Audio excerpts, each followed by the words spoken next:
చంద్రబాబు గారు నిన్న కనిగిరిలో సభ పెట్టారు. వాస్తవంగా కనిగిరి వైసీపీ గెలుస్తూ వస్తున్నటువంటి ప్లేస్ కాబట్టి అక్కడే సభ పెట్టడం, అంటే ప్రతి పార్లమెంట్ నియోజకవర్గ పరిధిలో వైసీపీ స్ట్రాంగ్ సెట్లలో పోటీ తను సభలు పెట్టడం అన్నటువంటి చేస్తున్నారు. అందులో కనిగిరి అందుకని ఎంచుకున్నారు. కనిగిరిలో రా కదలిరా సభ స్టార్టింగ్ నిన్న జరిగింది. అయితే ఇక్కడ ఒక కీలకమైనటువంటి రాష్ట్రంలో ఎన్నికల కురుక్షేత్ర సంగ్రామం ఆరంభమైంది. 2024 ఎన్నికల్లో గెలిచేది పాండవులే. అందరం కలిసికట్టుగా పనిచేసి రాష్ట్రాన్ని కాపాడుకుందాం. శాసనసభలో నా భార్యను అవమానించిన కౌరవుల దండుని ఓడించి గౌరవ సభలో అడుగు పెడతాం. తెలుగు జాతికి స్వర్ణయుగం తీసుకొద్దామంటూ తెలుగుదేశం పార్టీ అధినేత చంద్రబాబు ఎన్నికల శంకరావం మోగించారు అన్నటువంటి వార్తని ఇవాళ హైలైట్ చేసింది ఈనాడు కానీ ఆంధ్రజ్యోతి కానీ. బాగుంది. కానీ ఇందులో కురుక్షేత్రంలోనైనా లేకపోతే రామాయణంలోనైనా సరే యుద్ధంలో సంఖ్య ఎక్కువ ఉండేటువంటిది ఎవరికి? రాక్షస జాతికి, ఇక్కడ దుర్మార్గపు జాతికి. రామాయణంలో రావణాసుడికి బోల్డంత సైన్యం ఉంది. అటు విభీషణుడి దగ్గర నుంచి, విభీషణుడు అంటే అడ్డం తిరిగాడు, కానీ కుంభకర్ణుడి దగ్గర నుంచి కొడుకు వజ్రనాథుడి దాకా బోల్డంతమంది ఉన్నారు.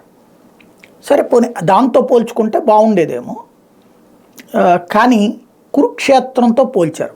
కురుక్షేత్రంలో సంఖ్యాబలం ఎక్కువ ఎవరికి ఉంది?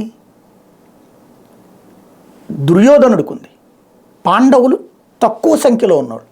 ఇప్పుడు తెలుగుదేశం వైసీపీని చూస్తే వైసీపీ ఒక్కటిగానే పోటీ చేస్తుంది, తెలుగుదేశం 10 మందిని కూడబెట్టుకుని పోటీ చేస్తుంది. అప్పుడు ఎవరు కౌరవులు అవుతారు?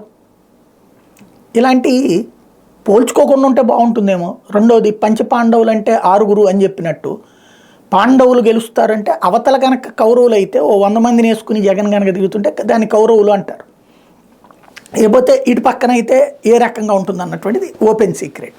కాబట్టి కొంచెం అట్లాంటిది పురాణాల గురించి కంపేర్ చేసేటప్పుడు కురుక్షేత్రం మహాభారతంలో ఎక్కువ సంఖ్యలో ఉంది దుర్యోధనుడి సైన్యం, పాండవుల సైన్యం కాదు. పాండవులకి 7 అక్షౌహిణులే, కౌరవులకి 11 అక్షౌహిణులు. ఇక్కడ చూస్తే రాజకీయాలు పోయిన ఆ యాంగిల్లో కంపేర్ చేస్తే జగన్మోహన్ రెడ్డి ఒక్కడే ఉన్నాడు. ఇటు పక్కన మనకి తెలుగుదేశం పార్టీ, జనసేన ఆల్రెడీ పొత్తు, సిపిఐ మన కోసమే ఉంది, భారతీయ జనతా పార్టీలో మన కోసమే పనిచేస్తున్నారు, అట్లాగే సిపిఎం మన పక్షానే ఉంది, కాంగ్రెస్ పార్టీ మనతోనే ఉంది. ఎంతమందిని కలిపితే కౌరవులు అవుతారా, లేకపోతే ఒక్కడిగా ఉంటే కౌరవులు అవుతారా అన్నటువంటిది కొంత కన్ఫ్యూజన్ అవుతుంది. ఎందుకంటే రామాయణం భారతాలు ఈ తరం పిల్లలకి తెలియదు కాబట్టి అట్లాంటివి చెప్పచ్చు. కానీ కొంచెం నా వయసు వాళ్ళకి కొద్దిగా తెలుసు కాబట్టి కొంచెం ప్రాబ్లం ఉంటుంది.